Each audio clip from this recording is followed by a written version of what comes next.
This week on FRC Media News, advocates of the city's waterfront air concerns with city leaders as Fall River preps for a busy summer event season.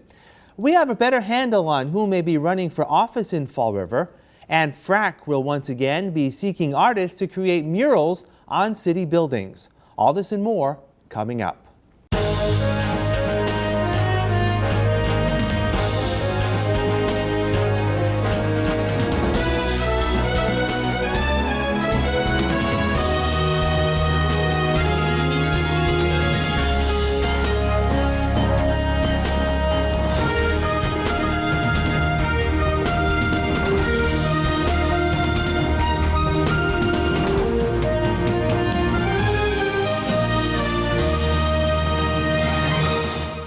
It's Thursday, June 29th, 2023. This is FRC Media News. I'm Keith Tebow. Business and interested parties on Fall River's waterfront had a chance last week to meet with city leaders to share their concerns on improving the Waterfront Cultural District. Fall River's Creative Arts Network is managing the entity of the district and organized the meeting with city department heads, the mayor's office, and other regional governmental agencies. CAN Executive Director Sandra Dennis says traffic concerns on the waterfront remain a problem, particularly as the reconstruction of Route 79 continues. Of immediate concern, Anawan Street. Anawan Street gets a lot of traffic, especially with the new highway configuration at the top. And when you're coming out of Pond Street, a lot of the tractor trailer trucks, they use Anawan Street. The businesses would like to see that a one-way heading east. And then it will allow for parking. And when the passengers open the door, it's another safety, so they're opening their door towards the sidewalk. So what we're going to do is, to address that, we're going to do a site visit with all the parties. We'll have the fire department, the police department, traffic department. We'll do a site visit, the cultural district management team members, and figure out if it can actually be a one-way. And if so, then we'll send a letter and present to the Traffic Commission to see if they will vote on it. Another problem associated with the construction of Route 79 is parking. With parking being very limited, there are some businesses down there, some of the mills. However, they're privately owned, so that always requires permission from the owners, and sometimes that happens, sometimes it doesn't. There are the gates of the city. There's Borden Remington, but again, those are sort of privately or semi-privately owned. So, and then of course the, big dog on the waterfront is the Battleship. So it's very limited for the Battleship. There's one parking lot that is to the left, that's owned by DOT, and then of course there's Heritage State Park. So it's extremely limited, but we did have a pretty good, vigorous discussion about how all the parties can work out some type of ongoing parking arrangements. They need to communicate because it's getting busier and busier on the waterfront. It's only going to get more so as Route 79 moves along. Other topics under discussion at the meeting were general cleanliness within the district and how the city can take over and refurbish the piazza across from Santo Cristo Church on Columbia Street. The Dennises were pleased by the respectful nature of the discussion and a shared interest to get problems solved. The people in the audience that were there, they were very active, and there were a lot of questions, and very specific questions to members of the panel. So, and they responded. Now, of course, with everything, it's the follow-up. It's one thing to answer some of these questions and say yes, yes, yes, we can do that. We're going to take care of it. Now we're going to see if they respond. But the good is we do have regular meetings. We have monthly meetings, so there will be follow-up by the Waterfront District Committee. It isn't just a one-off kind of meeting. We have a list of the questions, we have a list of the responses, so there'll be follow-up with the city. The issues of traffic and parking will be put to the test beginning next week as the city begins its summer event schedule on the waterfront. Mayor Paul Coogan says the city of Fall River has announced a series of activities on the waterfront ahead of Tuesday's fireworks display. We're going to have the military band down there with the artillery salute on right at the gates or at the Iwo Jima Memorial to start off the night and lead right into the fireworks. We're going to have as you come down towards the bridge. You're going to have the city pier now. We'll have, face painting for kids, caricatures. We're going to allow one of our local breweries there to set up so people can have a beer if they'd like, with Primo and Troy City. That'll be on the city pier. We'll also have, as you go down, you'll have the disc jockey and the food truck festival going on at Heritage State Park. So it's going to go for a good half, 3/4 of a mile of events where you can walk from one to the other and enjoy a night out. And we're culminating with the fireworks. With the reconstruction of Route 79 causing traffic issues, the mayor says the city has worked with neighbors in identifying parking for those attending the fireworks celebration. Obviously, this is a little bit of a hike, but it gets you out of the traffic. Also, the Hood Street lot over near Morton can take a number of cars there. Duval Street, we have one. President Avenue, we have where Almax Diner is. That'll be available for evening parking, all the spots in there. 10 North Main Street, way up here near the Government Center. People can park in the back of there. Anawan Street, the Pearl Street Garage. Now, some of these involve walks where we understand, and again, even Duval Street itself, we have gotten the state to definitely give us a break there, and they're not going to close down those parking areas all along Duval. So we'll have those also. And again, people may have to walk a little bit, obviously, and go over near the gates and come back that way. But it's going to be worth walking to. The city is also co-sponsoring a number of summer community events on the waterfront that begin in July. The city is organizing with Viva Fall River and other community partners on organizing the series of events. Beginning on July 10th at 6:30 p.m. and running every Monday through August, a free yoga class will be held on the Senator Thomas Norton City Pier. This is a way for people to kind of, try it, and then maybe it'll become a passion for them. It's meant to be like a really relaxing yoga with the sunset. I mean, you couldn't ask for a better view. And we have 4 different yoga studios in Fall River that are going to be taking 2 times each. And so it's just a nice way to showcase those locations and get people to kind of feel more comfortable, maybe trying something new, going to a new studio. So it's helpful for small businesses, but then it also provides this great wellness opportunity for people to go down and on a Monday night just have a great relaxing experience. No money, just bring your mat. That's it. Also at the City Pier, every other Thursday evening beginning July 13th, the Narrow Center for the Arts and the Greater Fall River Recreation will support a wide range of family activities and music as part of the picnic performances at the Pier series. We want to just create these like really cool and fun experiences for families that are free, and it's really just for anybody who wants to come out and enjoy. So we have Kite Night on the 13th. We have on the 27th is Fall River City Pride Night, which is going to be really fun. We're going to have Miss Teen Fall River and Miss Fall River, who was runner-up this weekend in the Miss Massachusetts, so congratulations to her. And then we're also going to do a luau, which is going to be super fun. And then we have the last night on the 24th of August is outdoor games, so like giant Jenga, and it's just going to be really just something different that the community hasn't seen yet. Bring a picnic, bring a blanket, bring whatever you want, and because it's your city pier, it's the city pier, and we want people to know that you can go there and just enjoy. Viva Fall River's Farmers and Artisans Market will be combined with other activities and moved to the gates of the city on the 3rd Friday of July, August, and September. The first market will take place July 21st.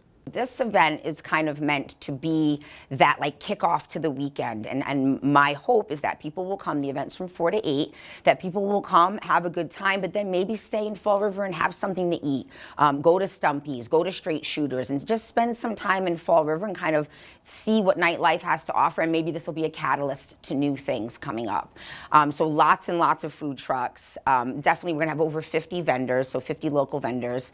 We're not doing like a band because we wanted to keep the bands for the pier, so we're going to do a DJ. So it's going to be really kind of like a, this is always going to be a family-friendly event, but we're definitely looking to attract like young professionals. We have some programming that's local programming, of course, because local comes first, but I have hired some Providence performers who are going to be doing some like, really Yeah, definitely some like interesting like acrobatics and things we haven't seen here before. So just really wanting to provide this entertainment experience, again, that has not been done before or has not been done in a while. This week was the deadline for residents interested in running for office in Fall River to return nomination papers. We have a clearer picture now of who may be on the ballot in the race for mayor, city council, and school committee. In the race for mayor, 3 candidates have returned papers, ensuring a preliminary election in September.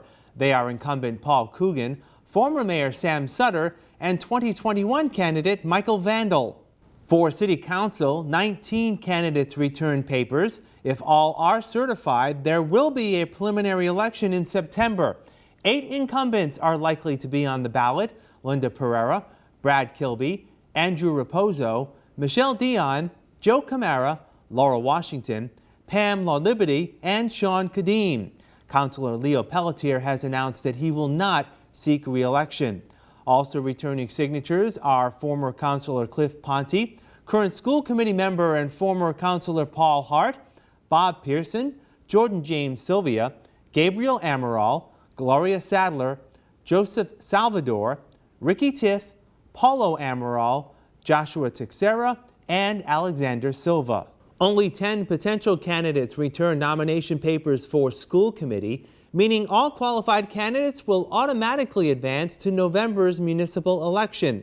The 5 remaining incumbents have returned papers: Shelley Pereira, Sarah Rodrigues, Bobby Bailey, Mimi Larrabee, and Kevin Aguiar. Challengers include Colin Dias, Charles Chase, Warren Alves, Rena Brown, and former school committee member Tom Corey. The final version of Fall River's election ballot will be determined later in July. The city of Fall River has finalized the purchase of property on Blossom Road that it hopes will eventually serve as an educational and discovery center for the Southeastern Massachusetts Bioreserve. Discussions to purchase the former Adirondack farm have been ongoing for many years, and a combination of state funds and other grants made the final purchase possible. Mayor Paul Coogan says the Discovery Center will provide economic and wellness benefit for residents. I have so many visions for this piece of property, and Paul and I used to joke around, and Mike, about a raptor center, a petting zoo, classroom space outdoors from the indoors for our children to come out and take a walk and see what a great spot we have here in the reservation, all the way down to the city drinking water. The potential for this piece of land as an economic driver for the city of Fall River is tremendous. We want people to appreciate the outdoors, respect the outdoors, and have a ton of fun right in Fall River, whether they're taking one of the trails, which is just down the road, or just enjoying a bike ride out here in the reservation. City Forester Michael Labossiere says work on the Discovery Center will take time, but it should result in it being a central starting point for those looking to enjoy the open space at the Bioreserve. Well, the vision is to have a place where people, visitors from the city and from really all over, they can come, they can orient themselves in terms of what's here. This bioreserve is really, really large, you know, so you come here as a visitor center, get oriented, maybe get a map, maybe plan an itinerary for the day. We really have to do some land planning. This property is connected to the Watuppa Reservation on the Westport side, not yet on the Fall River side on the north, so it'd be ideal. I think that might be our planning goal will be to connect with trails from here to the greater bioreserve. We'll have more FRC Media News right after this. Here are some job descriptions on the latest hot jobs list from the Mass Hire Fall River Career Center. Barrel washer, Blount Fine Foods, located at 630 Current Road, is looking for a full-time barrel washer, responsible for the efficient and appropriate sanitizing of production-related processing wares. Job number 192-62718. Nursing assistant, St. Anne's Hospital, located at 795 Middle Street, is seeking a part-time nursing assistant, responsible for providing direct patient care under the direction of an RN clinical leader. Job number 192-64714. Administrative Assistant. Merrow Manufacturing, located at 502 Bedford Street, is looking for a full-time administrative assistant, responsible for general office tasks and administrative duties. Job number 192-61964. Assistant Manager, Domino's Pizza, located at 407 South Main Street, is looking for a part-time assistant manager. For more information, call 508-676-3030. Dunkin' Donuts, located at 1023 North Main Street, has an immediate need for the following full and part-time positions. Assistant Manager, job number 192-65428.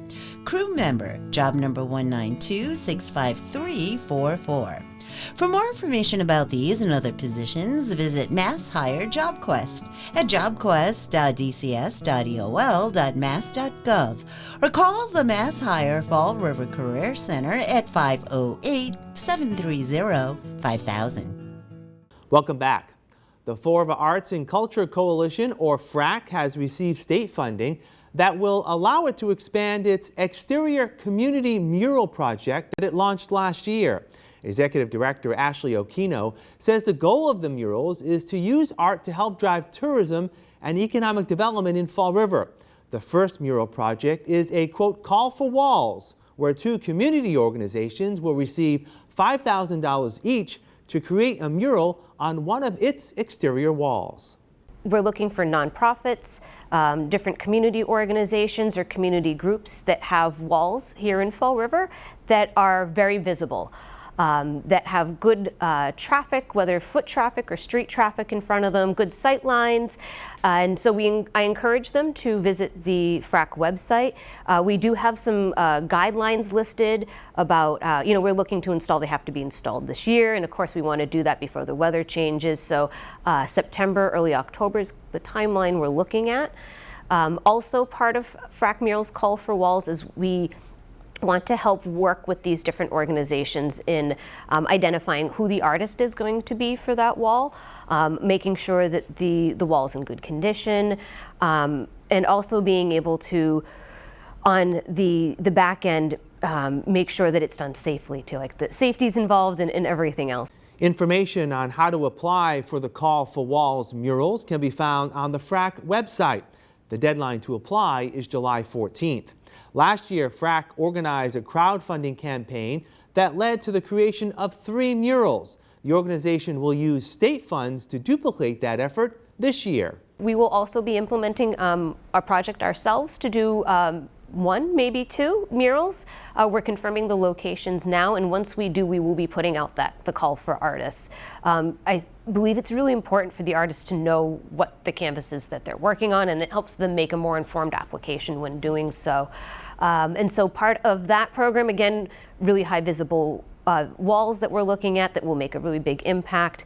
And like last year, we'll have some extra community events that will be tied into this. And so we are looking again to invite people back out to have lunch or a food truck or some ice cream with us while the murals are happening. Ms. Okino says the focus of both mural projects is for the artwork to tie into the fabric of Fall River. I think it's essential that it is part of the identity of the city, and I think that's what makes a good application from the artist standpoint as well. Like when we release our call for artists, within that call, it's also on FRACC to make sure that we give information that really informs people about the city. It informs them about the history of the location, the history of the city, the demographic of that particular part of the city or overall. You don't want it to be something that is completely out of left field and does not represent or mean anything to communities. And so I think that's very important to balance that, to balance the artist's artistic vision, but make sure that their vision still can honor where it is being displayed. For the last 5 years, the Creative Arts Network has worked with the city in planting hydrangea shrubs, beautifying the city while tying the culture of the Azores to that of Fall River. We began the project in part because the hydrangea is the official flower, I believe, of Portugal. So it was very appropriate for us to choose that plant here in the city of Fall River. We started out here at Government Center. We're now on Sullivan Drive. We've planted up Sullivan Drive along the waterfront, Battleship Cove, Heritage State Park, Maritime Museum, and several other places throughout the city. David La Lima has been one of the organizers of the project and says maintaining hydrangea shrubs year-round in Fall River is a challenge. Because there's no winter in the Azores, new buds grow on old plants. Here we have winter, and winters with new buds during December and January always bode for disaster. So we have had 4 or 5 years of hit and miss with our plants all over the city, trying to make this project similar to what's going on in the Azores. We've experimented and we're getting better at it, but we haven't perfected it. Last week, Mayor Coogan proclaimed June 25th as Hydrangea Day here in Fall River. We will wrap up this edition of FRC Media News right after this.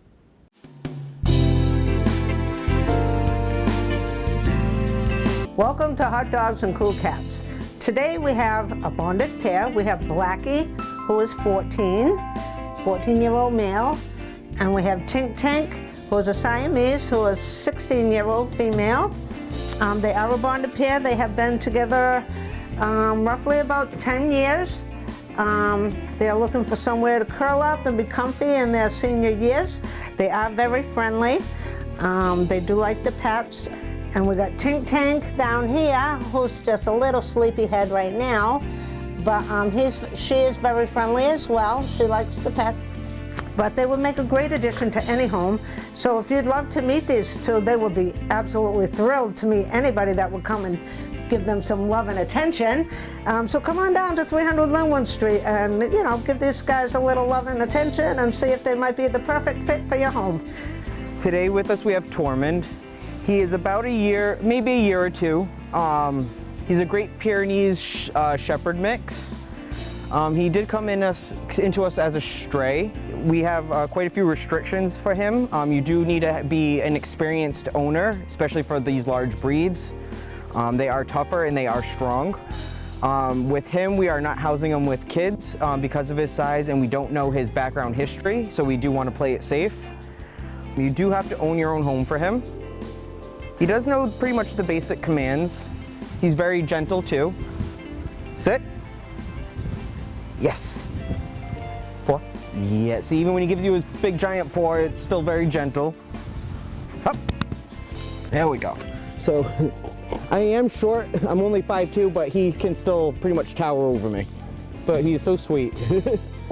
If you want to come down and meet Tormund, you can give us a call to schedule an appointment to come meet him, because I know Tormund would love to meet you. That's all for this edition of FRC Media News. Please visit our website at frmedia.org for all the latest news and local information. FRC Media News airs Thursdays at 6 p.m. and Fridays at 5:30 p.m. For all of us here at FRC Media News, I'm Keith Tebow. Enjoy your 4th of July holiday, and we'll talk to you soon.